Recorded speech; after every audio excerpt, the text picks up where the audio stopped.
प्रत्येक व्यक्तीला आयुष्यामध्ये उंच आणि मोठं व्हायचं असतं, बरोबर आहे. पण आज मी तुम्हाला उंची वाढवण्याची किंमत काय असते हे एका कथेच्या माध्यमातून सांगणार आहे, जी तुम्हाला शिकवते की तुमची खरी शक्ती तुमच्या उंचीमध्ये नसते तर तुमच्या मुळांमध्ये असते. आणि ही 2 गवताच्या पात्यांची कथा तुम्हाला तुमची मुळं शोधायला लावेल. नमस्कार मित्रांनो, सर्वप्रथम आपलं सर्वांचं स्वागत आहे आजच्या या व्हिडिओमध्ये. आपण जर चॅनलवरती नवीन असाल तर चॅनलला सबस्क्राईब करा आणि हा व्हिडिओ शेवटपर्यंत पहा, कारण यातला शेवटचा संदेश आपलं आयुष्य बदलून टाकेल. एक विशाल मैदान, जिथं सूर्यप्रकाशाचा उत्सव चालू होता. तिथे 2 गवताची लहान लहान पाती शेजारी शेजारी उगवली. पहिली पाती एवढी महत्त्वाकांक्षी होती की ती नेहमी आकाशाकडे बघायची आणि म्हणायची, मला एवढं उंच वाढायचंय, मला एवढं मोठं व्हायचंय, एवढं मजबूत व्हायचंय की मीही जगातील सर्वात उंच झाडाप्रमाणे वाऱ्याला आव्हान देईन. ती सतत वाढण्यासाठी धडपड करायची. तिनं आपलं संपूर्ण लक्ष उंची वाढवण्यावर केंद्रित केलं. दुसरी पाती मात्र अतिशय शांत आणि समाधानी होती. ती हळुवारपणे आपल्या सभोवतालच्या मातीकडं आणि आपल्या मुळांकडं पाहत असे.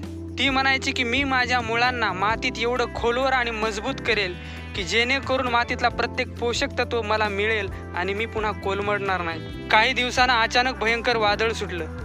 संपूर्ण मैदान वावटळीनं घेरून टाकलं. पहिली पाती ही खूप उंच वाढली होती, पण तिचे मुळं मात्र जमिनीत खोलवर गेली नव्हते.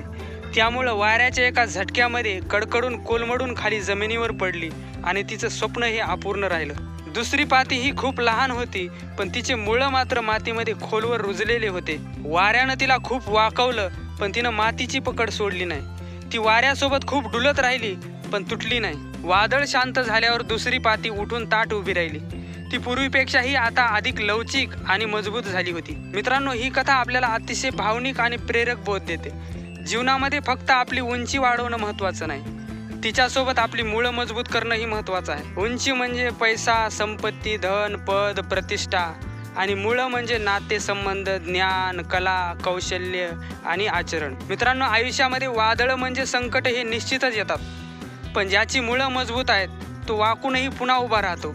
आणि मोडून खाली पडण्यापेक्षा वाकलेलं हे कधीही चांगलं. बाह्य यश हे तात्पुरतं असतं, परंतु खरी शक्ती आणि प्रेरणा आपल्या आतल्या आत्मविश्वासात आणि क्षमतेमध्ये असते. म्हणून मित्रांनो, आपल्या ध्येयांचा पाठपुरवठा करा, पण त्याचबरोबर आपलं मूळ चारित्र्य, ज्ञान आणि नातेसंबंध सुद्धा मजबूत करा. आता विचार करा, तुमच्या जीवनामध्ये आज वादळ तुम्हाला आव्हान देते, तर तुम्ही कोण होणार आहात? ती उंच पाती जी फक्त बाह्य यशासाठी धावली आणि मुळं कमकुवत ठेवली, की ती छोटीशी लवचिक पाती जिनं आपल्या आंतरिक मूल्यावर लक्ष केंद्रित केलं आणि वादळामध्ये सुद्धा डोलून दाखवलं? म्हणून मित्रांनो, या क्षणापासूनच तुमचे मुळं मजबूत करा. तुमच्या ध्येयांना उंचीवर घेऊन जाण्यासोबतच तुमच्या मुळांना सुद्धा अधिक खोलवर घेऊन जाण्याचा प्रयत्न करा.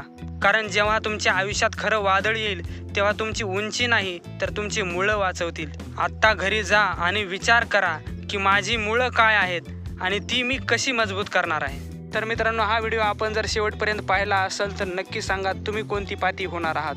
ती छोटीशी लवचिक मजबूत पाती का ती आकाशामध्ये उंच वाढलेली कमकुवत पाती?